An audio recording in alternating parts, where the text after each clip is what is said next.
Hai kawan-kawan, jom kita tonton dan belajar maksud morfologi dan kesalahan bahasa yang sering kita buat dalam morfologi. Jom! Murid-murid, hari ini kita akan belajar sesuatu yang menarik. Tahukah kamu, AI juga boleh membuat kesalahan bahasa, terutamanya dalam morfologi. Selamat pagi murid-murid. Hari ini kita akan belajar tentang morfologi. Morfologi ialah kajian tentang bentuk dan struktur kata dalam sesuatu bahasa. Tetapi seringkali pelajar membuat kesalahan bahasa dalam morfologi. Jom kita bincangkan kesalahan bahasa yang biasa berlaku. Bagus! Mari kita mulakan. Perhatikan ayat ini. Salah cikgu, sepatutnya berjalan. Tepat. Dia berjalan ke sekolah. Seterusnya kesalahan kata ganda. Contoh, salah sebab sudah ada perkataan banyak. Tepat sekali. Sepatutnya. Banyak buku di atas meja atau buku-buku di atas meja. Contoh seterusnya, kesalahan golongan kata. Dia sebab berlebihan ke cikgu? Betul. Sepatutnya, dia sangat kecewa atau dia kecewa sekali. Hari ini kita akan melihat satu contoh karangan yang dihasilkan oleh AI. Tetapi, karangan ini mempunyai banyak kesalahan morfologi. Wah, menarik cikgu. Okey, untuk tengok sendiri macam mana hebatnya AI ni, jom kita lihat satu contoh. Apa yang anda nampak ni ialah satu petikan yang ditulis sepenuhnya oleh AI. Tajuknya, Revolusi Digital. Dan ia cerita pasal peranan AI dalam pendidikan. Kalau kita baca sekali lalu, nampak macam profesional habis kan? Cuba dengar ayat ni. Kehadiran teknologi ini telah banyak mempengaruhi cara manusia berinteraksi sekaligus mengkaji semula metodologi pembelajaran tradisional yang dianggap hambar oleh generasi muda. Gaya bahasa dia tinggi, ayat tersusun kemas, memang nampak meyakinkan. Betul tak? Teks ni pada pandangan pertama nampak hampir sempurna. Tapi, kan, di sebalik ayat-ayat yang lancar dan sedap dibaca ni, sebenarnya ada tersembunyi beberapa kesilapan.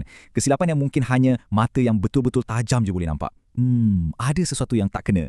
Cikgu, saya tengok karangan tu macam tiada kesalahan bahasa pun. Jom kita sama-sama beri perhatian untuk cari kesalahan bahasa dalam karangan tersebut. Sekarang, jom kita bedah siasat teks AI ni sama-sama. Kita akan fokus pada 4 jenis kesalahan morfologi atau pembentukan kata yang AI ni selalu sangat buat. Semua contoh ni kita ambil terus dari petikan tadi. Okey, mari kita mulakan dengan kesalahan yang pertama. Cuba perhatikan perkataan yang dihitamkan tu. Memastikan. Ya, kita faham apa yang ia cuba sampaikan. Tapi dari sudut tata bahasa yang betul, perkataan ni sebenarnya salah.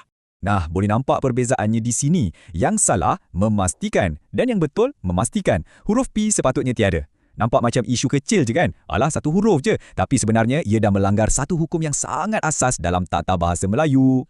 Jadi, kenapa AI buat silap ni? Puncanya ialah kegagalan dia nak ikut hukum KPTB. Senang cerita, bila imbuhan awalan menpa bertemu dengan kata dasar yang bermula dengan huruf P, macam pasti, huruf P itu sepatutnya luluh atau digugurkan.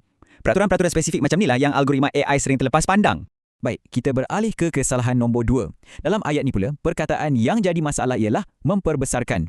Perkataan ni bila kita sebut, rasa macam janggal sikit. Macam ada benda yang berlebihan atau terlebih dalam pembentukan katanya. Jadi, pembetulannya ialah kita kena pilih salah satu. Sama ada guna memperbesar atau membesarkan. AI ni nampaknya dah gabungkan kedua-dua imbuhan ni jadi satu, lalu terciptalah satu perkataan hybrid yang sebenarnya tak wujud pun dalam tata bahasa kita. Jom kita tengok kenapa. Puncanya mudah je. Imbuhan memper tu sendiri dah membawa maksud menjadikan sesuatu lebih. Jadi bila kita tambah lagi akhiran kan, ia jadi lewah. Macam kita ulang arahan yang sama 2 kali. Inilah satu lagi perangkap bahasa yang model AI selalu terjerat sebab ia hanya meniru corak bukannya faham makna sebenar. Seterusnya, kesalahan ketiga. Yang ni memang satu kesalahan yang sangat-sangat lazim. Cuba tengok frasa semua guru-guru dan juga pelbagai faktor-faktor. Nampak tak apa masalahnya kat situ? Ya, penggandaan yang tak perlu. Nak betulkan dia, senang sangat. Cuma buang penggandaan tu. Sepatutnya semua guru dan pelbagai faktor. Kenapa? Sebab bila kita dah guna kata bilangan seperti semua atau pelbagai, ia dah pun menunjukkan yang kata nama tu banyak atau jamak. Jadi tak perlulah kita gandakan lagi. Jadi peraturannya mudah saja. Bila dah ada kata bilangan jamak di hadapan, kata nama yang mengikutinya mesti dalam bentuk tunggal. AI sering buat silap macam ni, mungkin sebab ia terikut-ikut corak daripada bahasa lain yang membenarkan pengandaan berganda macam ni. Dan kesalahan terakhir yang akan kita periksa, ejaan kata majmuk. Perhatikan perkataan ibu bapa dan atur cara. Kedua-duanya dieja rapat sebagai satu perkataan, sedangkan ia sepatutnya dieja secara terpisah. Macam ni. Ejaan yang betul memerlukan ada jarak di antara perkataan. Ibu bapa dan atur cara adalah 2 contoh kata majmuk bebas yang sangat kerap disalah eja, bukan saja oleh AI tapi oleh kita sebagai manusia pun kan? Ini kerana mengikut sistem ejaan kita, kebanyakan kata majmuk bebas perlu dieja terpisah. AI mungkin jadi keliru sebab dalam bahasa lain, contohnya bahasa Inggeris, banyak kata majmuk dieja bercantum sebagai satu perkataan. Ini menunjukkan yang AI ni tak faham bahasa, ia cuma menterjemah corak dan kadang-kadang terjemahannya salah. Okey, sebagai ringkasan pantas, kita dah lihat 4 kesalahan utama yang AI buat dalam teks tadi. Kegagalan hukum KPTB, imbuhan yang lewah, penggandaan jamak yang salah dan kesilapan ejaan kata majmuk. Jadual ini merumuskan semua yang kita dah bincangkan tadi. Bagaimanakah cara untuk kita menggunakan AI ini dengan baik dan berkesan dalam bidang ilmiah? Jom kita bedah satu strategi baru yang power gila untuk dapatkan hasil tulisan yang berkualiti tinggi daripada AI. Dan ini bukan lagi pasal prompt yang canggih-canggih tu, tapi ia adalah tentang mengubah terus cara kita berinteraksi dengan AI. Okey, cuba jawab jujur. Pernah tak anda bagi arahan pada AI, lepas tu hasil yang dibagi, alahai, mengecewakan betul kan? Ayat tunggal langgang, fakta pun kadang-kadang entah dari mana, bahasa kaku macam robot. Kalau anda pernah rasa macam ni, jangan risau. Anda tak seorang diri. Ini memang masalah biasa. Jadi, inilah kuncinya. Kita kena tukar mindset. Daripada jadi pengguna yang pasif, yang sekadar bagi arahan dan harap nasib baik, kita kena jadi seorang jurulatih yang aktif. Cuba bayangkan, AI tu macam penulis junior kita. Dia ada bakat, dia power, tapi dia perlukan bimbingan kita.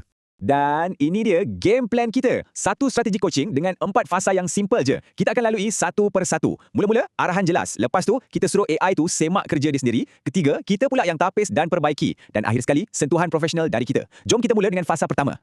Baiklah, fasa 1, prajanaan. Fasa ni senang je. Semuanya tentang perancangan dan bagi arahan yang betul-betul jelas. Dan ingat, ini semua berlaku sebelum AI tu mula menaip walau satu perkataan pun. Jadi, apa peranan kita kat sini? Fikirkan diri kita ni macam pengarah projek. Kita tak terus minta hasil kan? Sebaliknya, kita sediakan satu pelan tindakan yang lengkap untuk AI tu ikuti. Inilah tapak dia, tapak yang paling penting untuk keseluruhan proses ni. Secara spesifiknya, sebagai coach, kita kena tetapkan apa tujuan tulisan ni. Untuk email ke, laporan, artikel blog. Lepas tu, bagi tahu formatnya macam mana, gaya bahasa nak santai ke, formal ke. Dan yang paling penting, bagi dia contoh. Tunjukkan kat dia, saya nak hasil macam ni. Lagi jelas arahan kita, lagi padu draft pertama yang dia bagi nanti.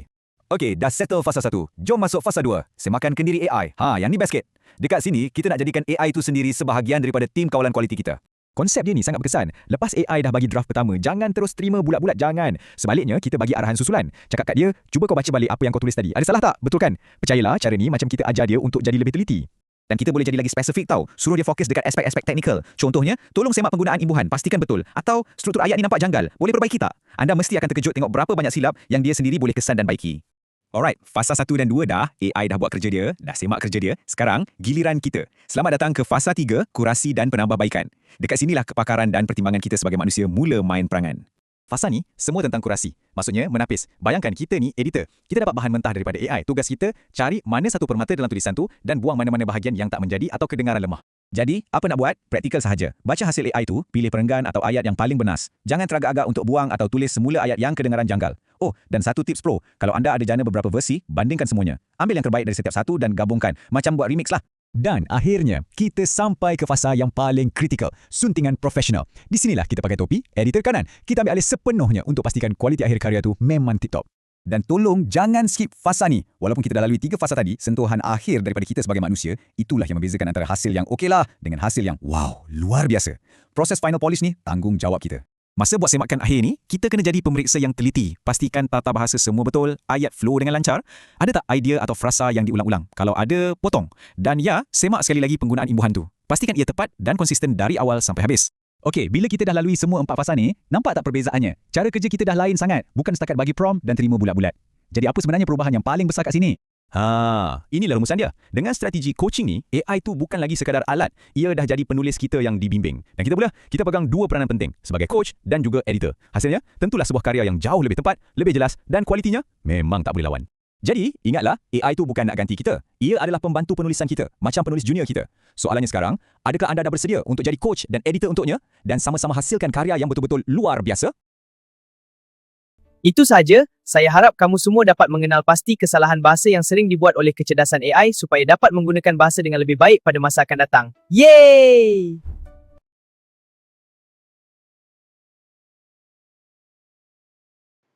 Jadi, ayo kita membongkar definisi morfologi bahasa. Jadi, morfologi ni merupakan bidang yang mengkaji pembentukan kata. Apa yang saya akan tekankan dalam slide ini ialah berkenaan dengan kesalahan morfologi, iaitu kesilapan penggunaan bentuk kata dan juga struktur kata yang berpunca daripada bentuk kata yang digunakan ni tidak mengikut hukum atau peraturan bahasa yang betul. Jadi, ayo kita analisis sedikit daripada teks yang saya sertakan dekat sini. Teks yang pertama berbunyi, teknologi kecerdasan buatan AI sentiasa memastikan bahawa capaian.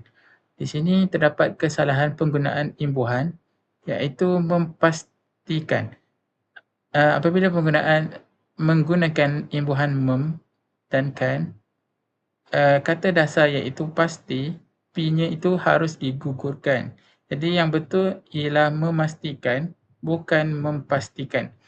Yang kedua, teks yang kedua berbunyi, semua guru-guru dan pihak pengurusan harus peka terhadap pelbagai faktor-faktor. Jadi kesalahan di sini ialah pelbagai faktor-faktor.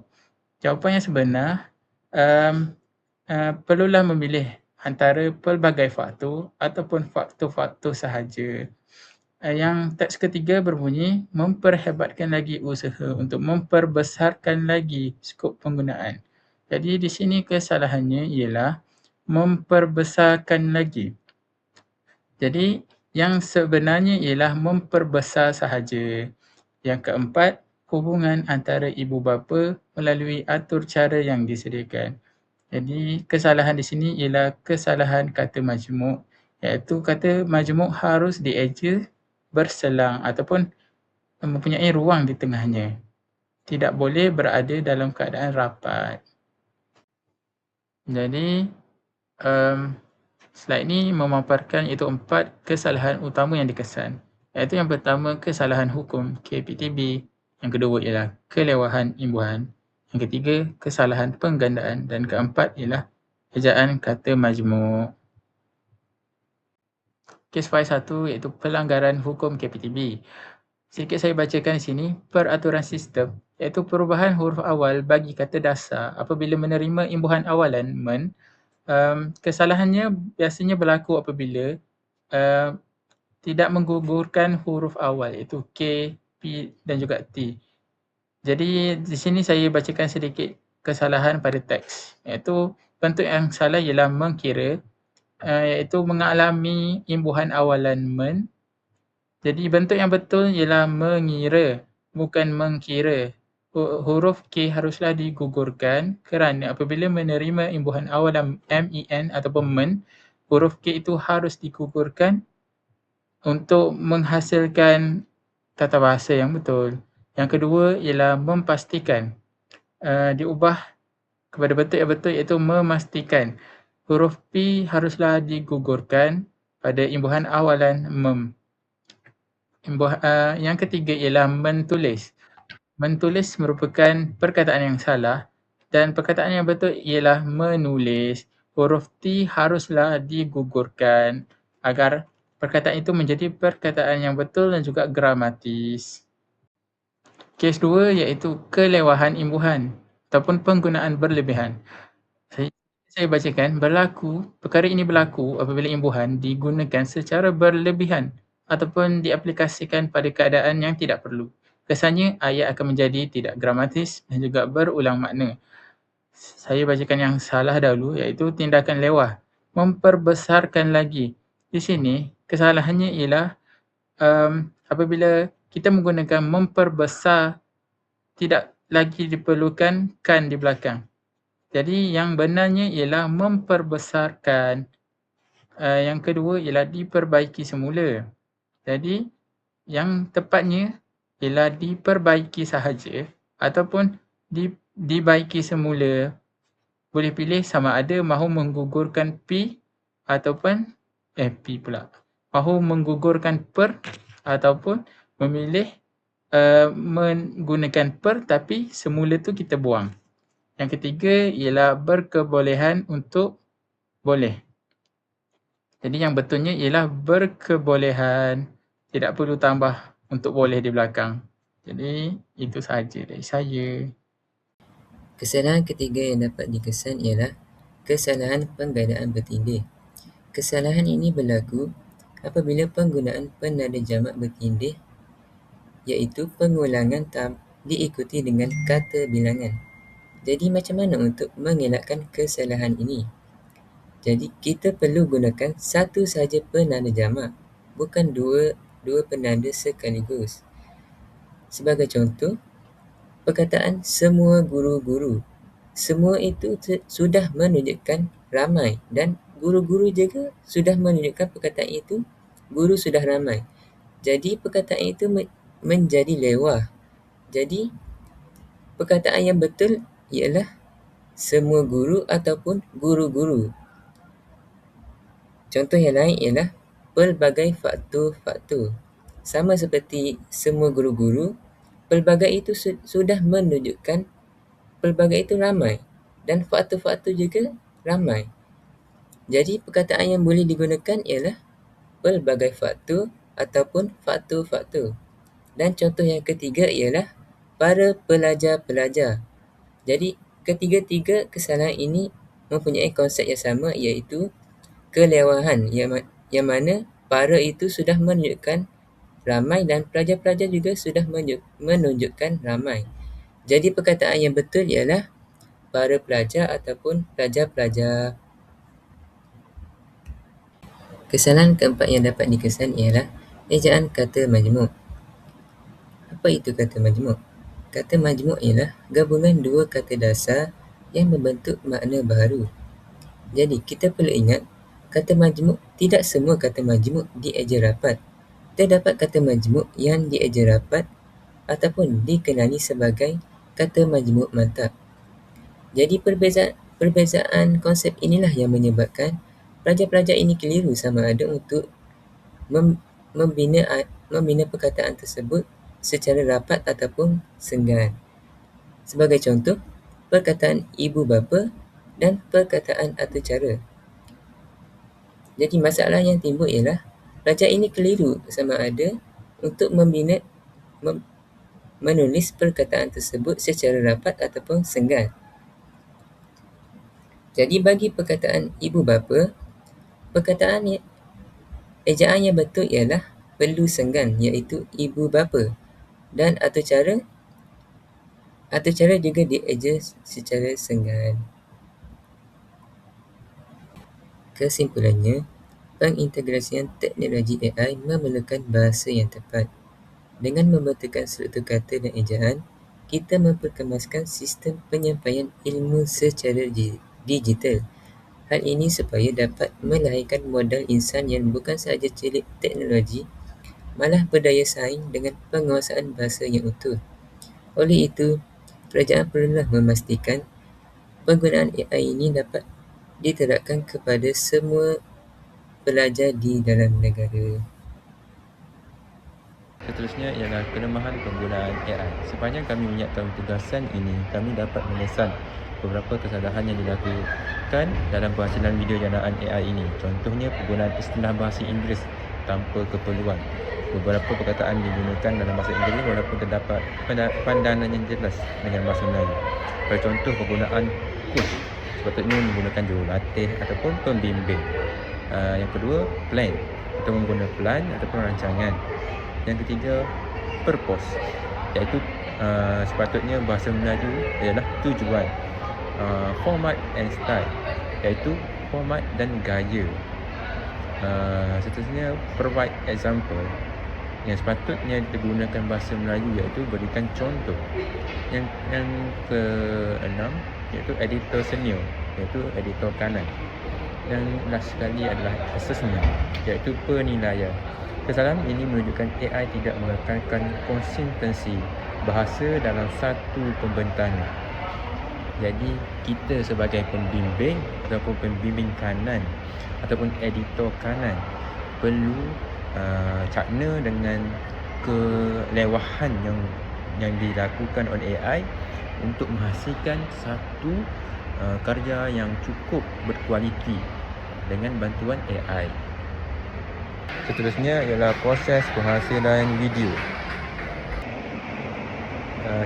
Penghasilan video. Sepanjang penghasilan video ini kami menggunakan pelbagai platform AI untuk menghasilkan prop dan skrip-skrip yang untuk digunakan sebagai video animasi kami.